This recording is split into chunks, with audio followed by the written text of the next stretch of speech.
Moms and dads, I bet you can relate to this email.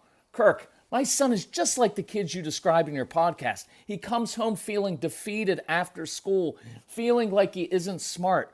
But I got him Crunch Labs and he loves it. Building the new toy and watching Mark Rober makes him feel smart. And then he explains, talking a million miles a minute, like our kids do, all the cool science facts he's learned. It's like I get my real kid back when he's building his Crunch Labs toy.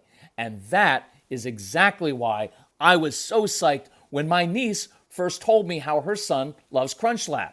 Confession, this is the one sponsor I wanted more than any other because it's such a perfect fit for our kids. So go to crunchlabs.com/calm and you'll see why. Crunch Labs is a STEM monthly subscription build box for kids. Your kids get a really fun toy in the mail every month. And what kid doesn't love that? And then they put it together by watching a step-by-step video from former NASA engineer Mark Rober, where he teaches all the cool physics that make the toy work. Mark's passion is helping kids think like engineers. And this helps your kids develop resilience and problem-solving skills while having a ton of fun. Get your kids something they will actually love, use, and look forward to getting all throughout the coming year. Build your child's confidence now. Visit crunchlabs.com/calm and get your kids Crunch Labs today. When you bring your child home for the first time, you want a baby monitor you can trust. When you choose Stork, you choose technology trusted to monitor 10 million babies in hospitals every year. Stork continuously tracks your baby's pulse rate, oxygen saturation, and temperature. Visit MassimoStork.com to learn more. Stork, a revolutionary baby monitor, is born. Stork is not a medical device. Read and understand all product labeling. Massimo data on file. Hey everybody, welcome to the Calm Parenting Podcast. This is Kirk Martin, founder of Celebrate Calm. It's about the 8th time I've begun this. I'm supposed to be a professional communicator. Sometimes I'm not. So here's the deal. This is what I want to talk about today, and you can determine whether you want to stick with me or not. You really should. It's going to be good. So I want to go through why your kids shut down, why they melt down, why they don't feel confident, what's really going on with these kids, right? Because I get it. You've got a lot of kids. They're bright kids. Some of your kids will hold it together for the teachers, come home, and then have a big meltdown for whoever's home. I get it. I get it. For those of you who don't know our story, we had 1,500 of these kids in our home. And our son was very much like this.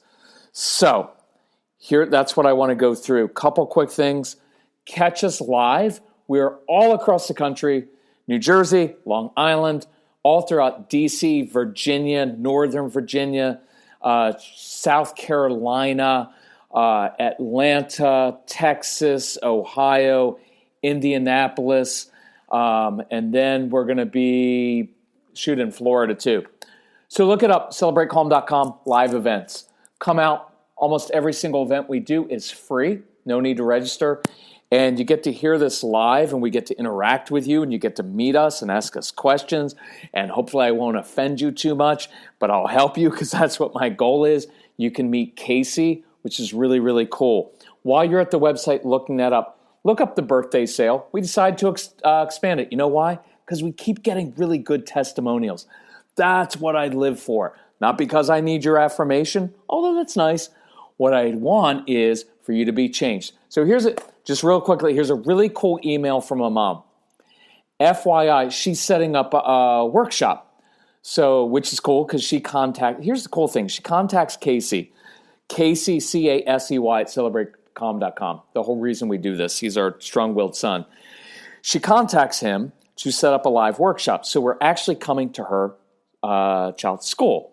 So she said, FYI, I just listened to more of your Straight Talk for Kids CD with my 8.5-year-old daughter, because she's homesick, probably faking it, maybe with anxiety like many of our kids.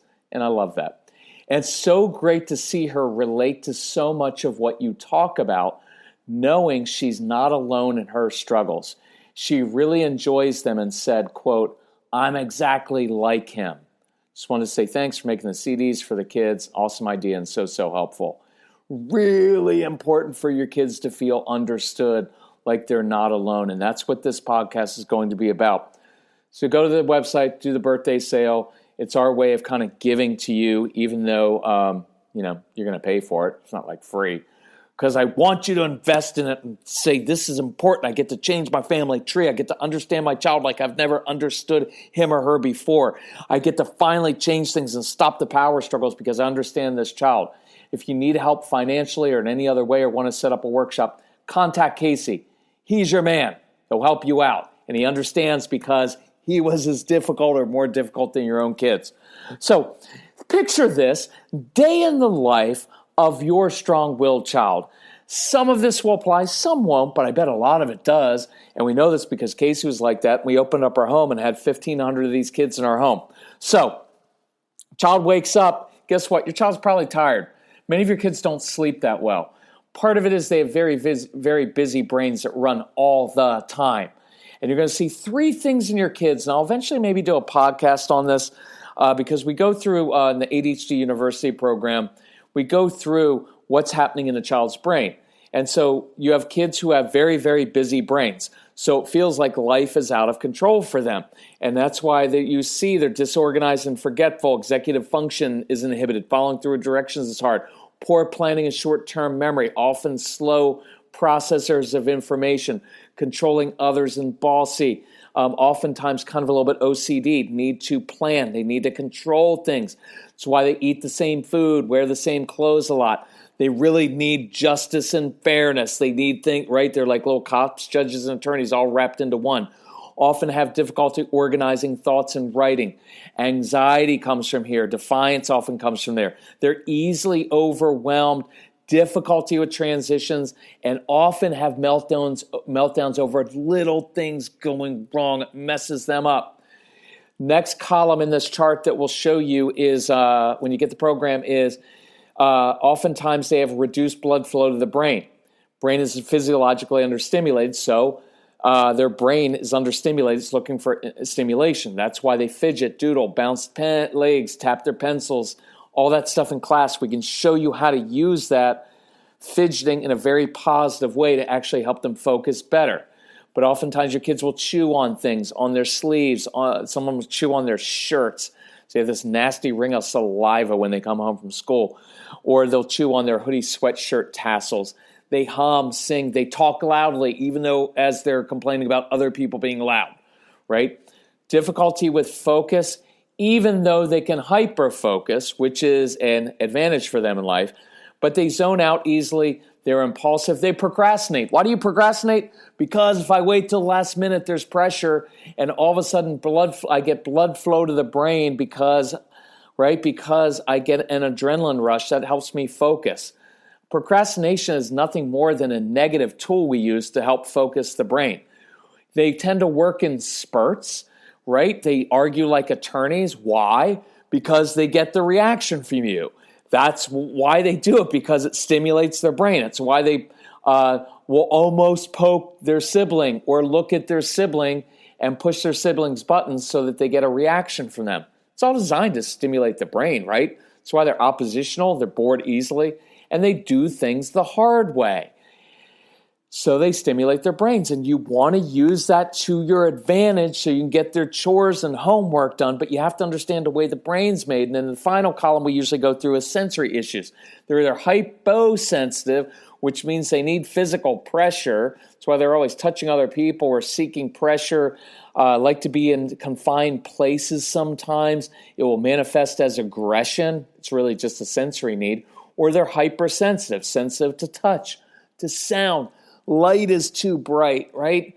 Different aromas. That's why their clothes, they're very particular. They may have dysgraphia, difficulty with fine motor skills. So you add all of this up, what do you have? A really frustrated child because they wake up in the morning, they're tired because they don't often sleep well. Oftentimes it's anxiety. Your kids have anxiety about new experiences often. By the time they come down for breakfast, because they're not always good at following through on directions, following through multiple step processes often mess them up. So by the time they finally get down to breakfast, guess what? They're often particular about their food and about their clothes, and they want to wear the same hoodie sweatshirt for 17 straight days. Or they'll have a meltdown if the seams aren't in the right place and don't feel the right way. And there'll be a big meltdown in the morning over something that doesn't seem like it's a big deal to you, but it is to them. They feel different than everybody else. They feel less than their siblings because their siblings are often the good child who does really well in school and follows directions. And the grandparents love the siblings, and everybody loves the siblings, but this child is the one who's always in trouble. And that's why you have to discipline differently. Consequences don't work. They just reinforce shame, and you've got to learn how to create successes and affirm these kids and teach them and show them how to make good choices so that they can be successful. Otherwise, you're basically going to have Cain and Abel on your hands, right? One child resentful of the other one. If you want more of a spiritual aspect, listen to the Calm Christian Parenting podcast that we do, because we delve into that in a little bit more detail. Just Google it. You'll find it. They need things to be just so, right? Little things throw them off because they have these very busy brains, and when little things are off, it really messes with them. That's why they will argue their point relentlessly. It's about the need for order and structure because they need things to be all tied together. It's why that need for justice and fairness is so important to them. When little things are off, it really, really, really messes with them. I hope you're getting the picture right now. Life is difficult for these kids. I'm not making an excuse for their behavior. I'm not. But you've got to really get inside their hearts, right? Because many of us have this thought, like I did, they're just being difficult on purpose, right? Why do you have to make everything so difficult? It's what I used to say to my son.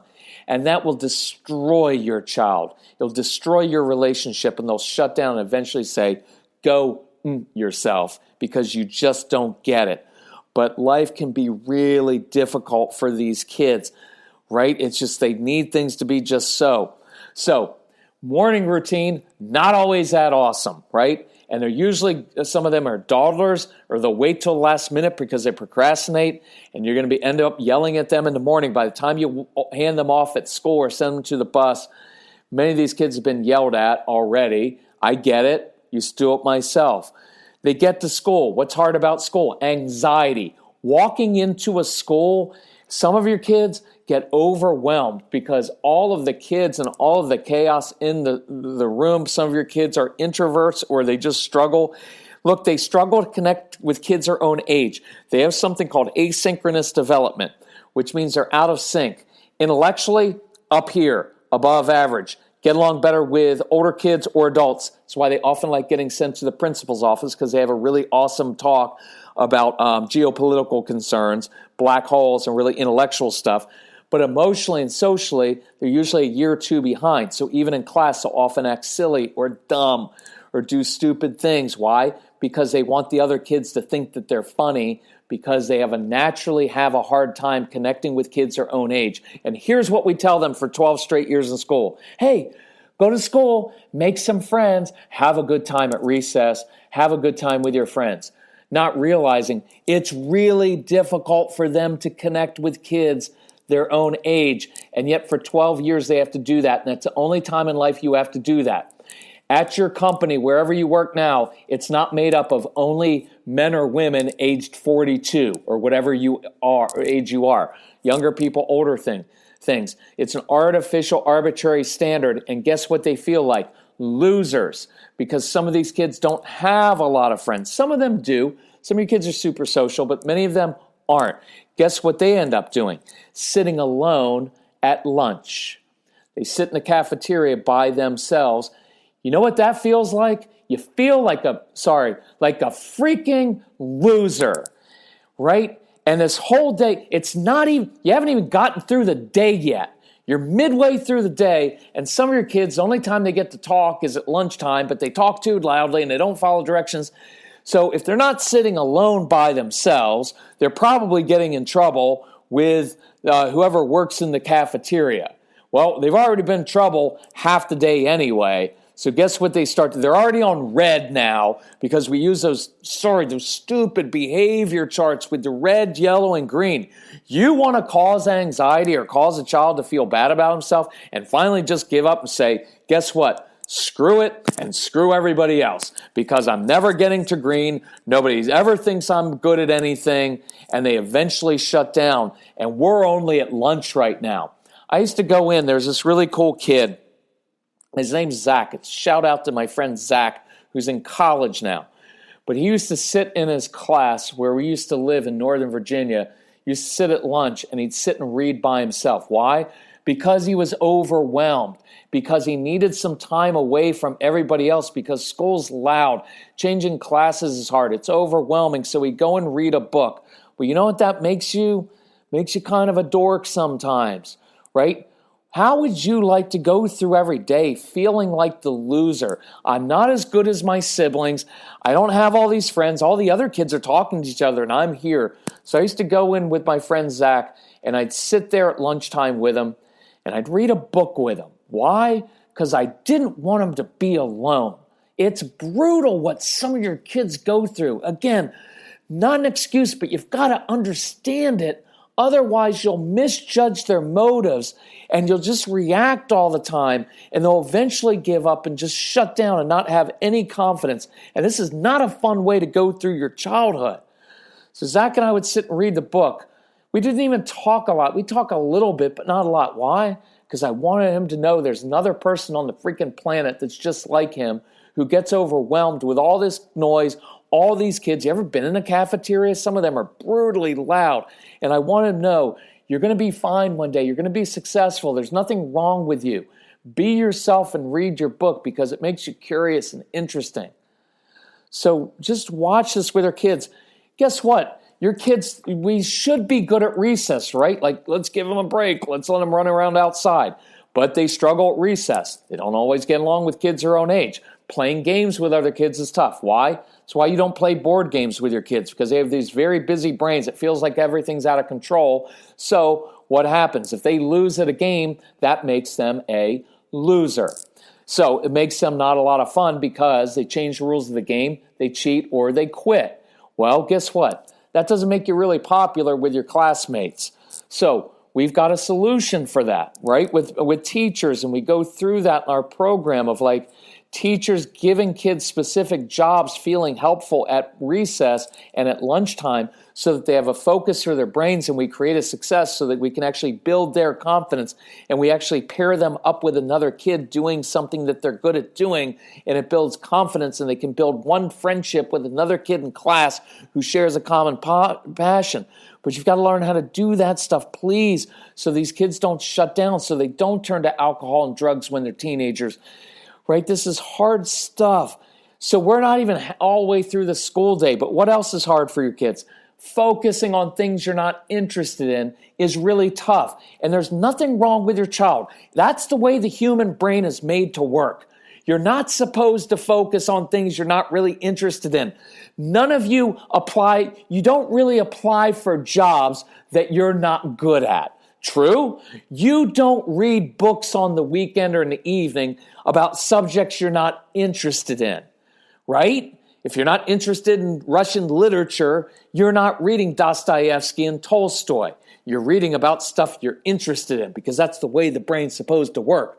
But that makes schooling really difficult because probably 80% of what they're learning, they're not interested in and won't use. But here's a weird thing. Your kids actually have a gift. They have an advantage over other kids in that they can hyper-focus when they're interested in a particular subject.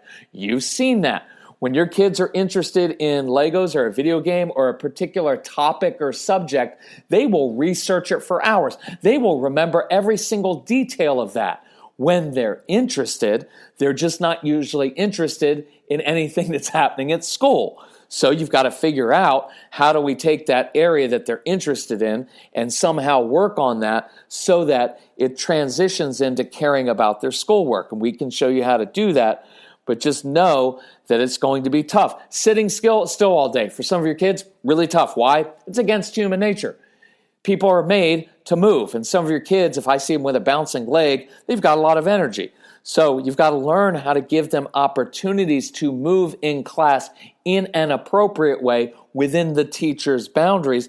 Otherwise, they're going to get lectured and be in trouble for fidgeting, which is actually good, appropriate fidgeting is helpful for their brains and will help them learn, but they'll get in trouble for doing all the things, right, that the teacher doesn't want them to do, things that would actually help them focus better, right? So you go through this day, and at the end of the day, whether you have the behavior chart or not, many of your kids end up on red, and the last thing they hear before they got to school was something negative from the parent, and now the last thing they hear before they go home is negative. Then they get home from school, they're done. And the first thing that we say to them as parents is, hey, how was school today? Well, if they're honest, they're going to say, you know what, it really, right? So don't ask them how their day was at school if they don't like school, because it was probably bad, right? Or negative. And then we say, hey, why don't you take your shoes off and hang up your clothes, your jacket. By the way, they don't have to hang up their jacket because your kids don't wear their jacket to school, true? And they're going to wear shorts to school in the winter, so just chill with that. So come on, let's get your homework folder out, look at your homework, and I'll sit down with you for 3 hours and badger you for 3 hours about doing your work, right? No wonder they have meltdowns. And that's why after school, I want to give them something they have control of, they have ownership of. For little kids, younger kids, I want to do a treasure hunt after school, something they can find, something maybe they hide something and you have to find it, right? Or older kids, don't ask them about the school day. Say, hey, something happened to me today at the office, at the grocery store, at the post office. I'm curious, what would you do if you were in my situation? And I just gave them a little bit of ownership, and it's not all about them, and I'm not hammering them over their homework. The point is, your kids, part of the reason that they have the meltdowns and it's over little things and that you don't understand and that you often say that's not a big deal. It is too. When you've had a day like this, by the time 2:30 or 3 o'clock comes around and you feel like a failure and you feel less than your sibling and you feel less than the other kids because you have a very busy brain and a slow processor. And so when you turn in your test, you're the last one to turn in your test or do your school assignment, and that makes you feel stupid. Guess what? Last thing I want to do is homework. Last thing I want to talk about is my behavior at school. I'm done for the day. Does that make sense? And that's why your kids melt down sometimes. And it's why saying like, honey, let's talk. We need to have a talk about your behavior. It's why they go into full DEFCON 5 rage over it, is because they already feel stupid. I just encourage you, understand the way your kids are made, right? Please do that. Please listen and let your kids listen to the Strong-Willed Child program so that they understand the way they're made. Please listen to the ADHD University. Even if your kids don't have ADHD, if I have to kind of describe them, we go through this chart in 3 columns and what to do about every single one of these so we can create a success with the kids who like to hyper-focus, to get them to process more quickly. But I want them to know there's nothing wrong with their brain. There's nothing wrong with you. It's why that beautiful testimonial of that mom whose 8.5-year-old daughter listened to Casey's Straight Talk for Kids program and said, he's describing me. I'm just like him. I'm not alone. There's nothing wrong with me. It's more important than you can possibly imagine for you to go to your teenager even and say, does it ever feel like I've misjudged your motives, like I don't understand you? And you will begin to rebuild that relationship. It's a beautiful, beautiful thing. If you want to talk to another strong-willed child, email Casey, C-A-S-E-Y, at celebratecalm.com or call him directly, 888-506-1871. He will help you understand your child. He will help you get the products that you want. He will help you with your budget. But the birthday sale that's on the website now is a fantastic sale. We're going to do it for one more week and then it's gone. And it's fantastic, and I promise you it's probably less than you have paid for 1 or 2 trips to a therapist, but you're going to understand your child like never before and know exactly what to do to help that child. Remember to come out to our live events, invite us out. If you like this podcast, share it with other parents so that you can help them and so they can understand their kids. Thank you for doing what you do. Being a parent is a really difficult thing, and it's really hard when you have a child like this, but there is hope. There are ways to help your kids, and I want you to be incredibly close to this child and understand him or her so you can have this really cool bond with your child, because the quickest way to change their behavior is to first control your own. And when you connect with these kids on a deep level, you will find that they have big hearts and they're very, very compliant. If we can help you, let us know. Again, reach out, Casey@CelebrateCalm.com. Hope to see you at a live event somewhere, and thank you for doing what you're doing. Love you all. Bye-bye.